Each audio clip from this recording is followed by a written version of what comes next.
Also in 1914, Ward designs this house for Fred E. Wells at 736 Sumner Avenue. It was torn down in 1963.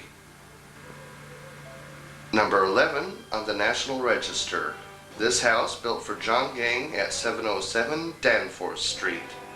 In 1988, the house became a bed and breakfast named the Bed and Breakfast Wellington in Wellington Ward's honor. A Mercer tile fireplace in the living room.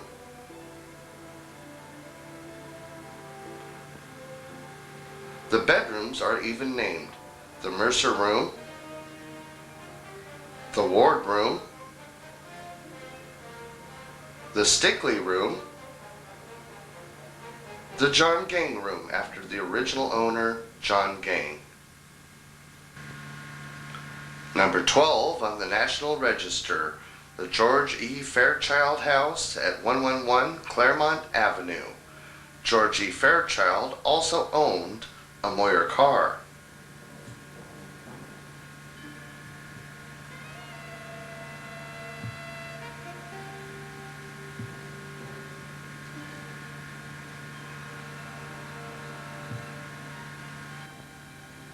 Number 13 on the National Register.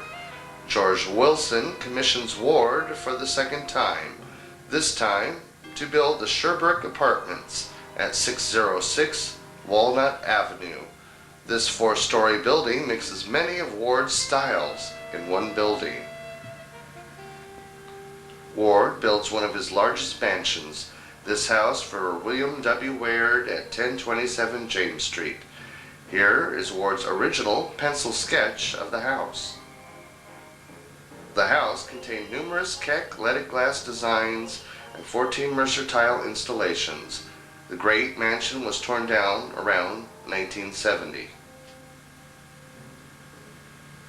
Next, the Morgan Dunn House at 464 Allen Street.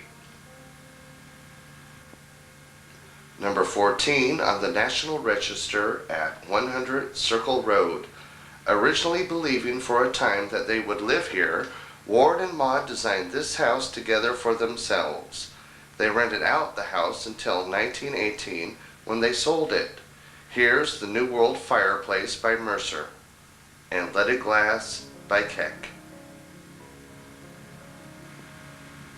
At the end of 1914, H.A. Moyer rolls out his very last carriage built. The automobile has taken over the place of carriages, although carriages would still be in common use for another decade. Ward designs this bungalow for Charles Ziegler at 1103 Oak Street.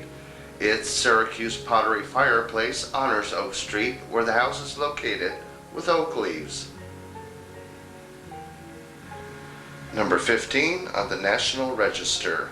This Adirondack-style bungalow built for Carl Ziegler, Charles Ziegler's father, located at 1035 Oak Street. The garage, also built by Ward, contained a turntable system to rotate vehicles. One of Ward's great designs is built for John G. Ailing at 223 DeWitt Street. This is an arts and crafts masterpiece inside and out. Perhaps at this time, Ward envisioned the size and scope of the type house he wanted to build for Maude and himself.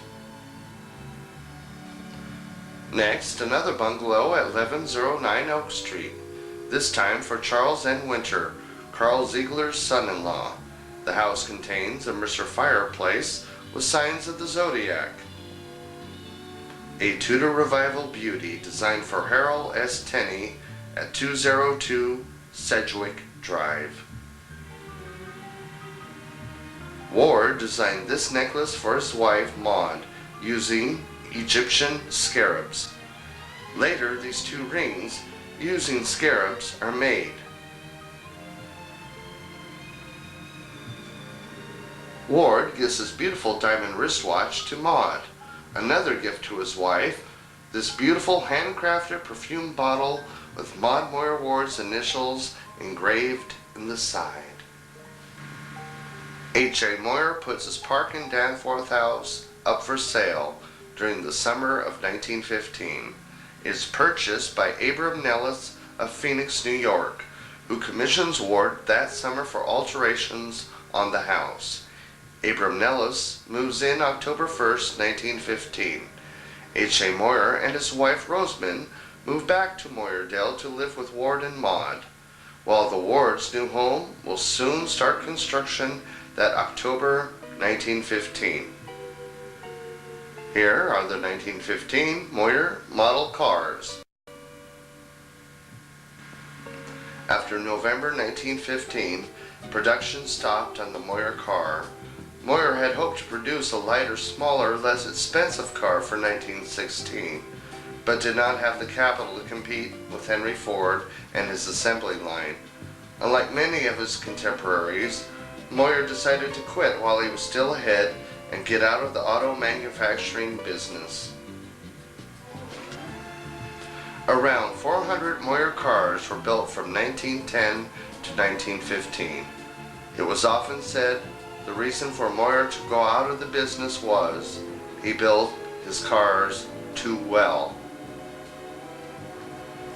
The Wards decided to build their own home on the property H.A. Moyer had given to them as their wedding gift, 7.5 acres across the street from Moyerdale. The property would always be considered a part of Moyerdale, even after 1916. You will note that plans by Ward would still state Ward Wellington Ward, architect, Moyerdale, Liverpool, New York. Maud and her mother together at Moyerdale. In 1654, Father Simon Lemoyne, the Jesuit missionary, discovered salt in New York State, right on the same property that the Wards were building their home on. The salt mining industry started in Syracuse in 1788. Syracuse, a leading producer in salt, gained its nickname, the Salt City. Salt covers surrounding Moyerdale as seen in this photo. Late November 1915, while digging the foundation of Ward's studio, workmen found the remains of Sainte Marie among the Iroquois, the French Jesuit mission, built in 1656. Uncovered was the foundations of the mission school and the blockhouse. They also found pots and pans, broad axes, tomahawks, and lots of arrowheads. Here is one of the actual arrowheads found while digging the foundation of Lemoyne Manor.